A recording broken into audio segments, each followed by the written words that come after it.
Kahit saan, basta kainan. Ano ba yan? Kasi sakala mo. Oh my God.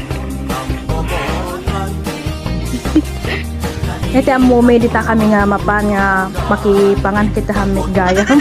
Dito hamik gayam ni bumalasi kami pa itik karayan. O diba basta makan, dora niya pagbalbalasiwam.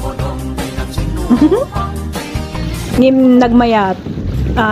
Nag-experience mo nga funny kasi nga katawam tabagim niya papapanang kasi nga ma-experience mo lagi to, di ba? Adventure din. Oh, yan, nandito na kami. Nagutom kami kaya kain na kami agad. Yan, birthday yung asawa ng kaklase namin, si Dayan. Kaklase at pinsan. Yan, kainan na. O, di ba? Basta palanitan. Awanti at atrasan daw rin nagpudot, bunbundo, magnakati, karayan, bumalasi ka. O, di ba? Sige, lata. Kaste kayo ba? Yan, thank you sa pag-invite at ang sarap ng mga pagkain. Lalo yung biryani na, rice.